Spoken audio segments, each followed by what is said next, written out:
Good morning students. हमारे हिंदी विषय में हमारे 2 टॉपिक कंप्लीट हो चुके हैं और आज हम नेक्स्ट तीसरा टॉपिक स्टार्ट कर रहे हैं, जो है हमारा शब्द विचार। देखिए प्यारे बच्चों, भाषा शब्दों का भंडार है। विभिन्न प्रकार के शब्दों से वाक्य बनते हैं और वाक्यों से भाषा। इस प्रकार शब्द भाषा का महत्वपूर्ण तत्व है। उसकी व्याकरणिक परिभाषा बनेगी, एक या अधिक वर्णों से बना स्वतंत्र व सार्थक समूह शब्द कहलाता है। अब शब्द को आगे वर्गीकृत किया गया है। हिंदी भाषा के शब्दों का भंडार अत्यंत समृद्ध है। समय समय पर जुड़ने वाले नए शब्द निरंतर इसका विस्तार कर रहे हैं। इन शब्दों का वर्गीकरण 4 आधारों पर किया गया है। देखिए, रचना के आधार पर, जिसमें आते हैं रूढ़, यौगिक और योग रूढ़। उत्पत्ति के आधार पर तत्सम, तद्भव, देशज, विदेशज और संकर शब्द। प्रयोग के आधार पर विकारी, अविकारी। अर्थ के आधार पर निरर्थक शब्द और सार्थक शब्द होते हैं। आगे सार्थक शब्द में एकार्थी, अनेकार्थी, पर्यायवाची, विलोम, श्रुति सम, भिन्नार्थी, अनेक शब्दों के लिए एक शब्द आते हैं। आइए आज हम सबसे पहले रचना के आधार पर विस्तार से जानते हैं।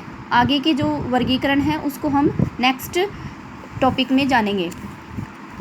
रचना के आधार पर शब्द के भेद। रूढ़। सबसे पहले हम रूढ़ को समझते हैं। जो शब्द किसी विशेष अर्थ के लिए रूढ़ या प्रसिद्ध होते हैं, वे रूढ़ अथवा मूल शब्द कहलाते हैं। इनके खंड किए जाने पर इनका कोई अर्थ नहीं निकलता। प्रत्येक मूल शब्द का अपना निश्चित तथा विशेष अर्थ होता है। देखिए, जैसे किताब, अगर हम इसको खंडित करेंगे, की, ता, बै अलग अलग बांटेंगे तो की का कोई अर्थ नहीं है, ता का भी कोई अर्थ नहीं और बै का भी कोई अर्थ नहीं। इस तरह ये वर्ण मिलकर ही एक शब्द को बनाते हैं जिसका अर्थ है, और अलग अलग होने पर इनका कोई अर्थ नहीं है। इसे ही रूढ़ शब्द कहते हैं, जो जिसके खंड न किए जा सके। घर को हम अगर घ और रे को मिला के लिखेंगे तभी ये हमें हमारा सार्थक शब्द बनेगा।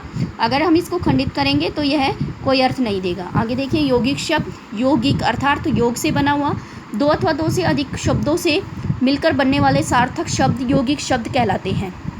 जैसे राष्ट्र प्लस पति, राष्ट्रपति। अब देखिए, राष्ट्र शब्द का अलग से अर्थ होता है और पति शब्द का भी।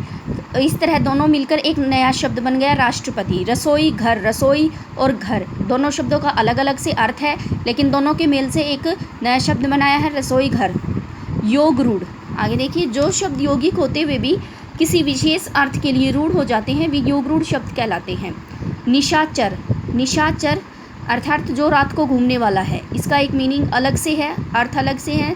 देखिए, जो रात को घूमने वाला है उसे ही निशाचर कहते हैं। ये विशेष अर्थ प्रस्तुत करता है। जैसे नील कंठ। नील अर्थात नीला, कंठ मतलब जिसका गला, नीले गले वाला, नीले कंठ वाला कौन होता है? शिव भगवान। तो एक इसका विशेष अर्थ निकल कर बाहर आया है, इसे ही योग रूढ़ शब्द कहते हैं। अब इस कार्य से संबंधित प्रश्न है, शब्द किसे कहते हैं? रचना के आधार पर शब्द के कितने भेद है, वर्णन करो। ये दोनों प्रश्न आपको अपनी गृह कार्य पुस्तिका में साफ सुंदर लिखाई में लिखने हैं और याद करने हैं। धन्यवाद।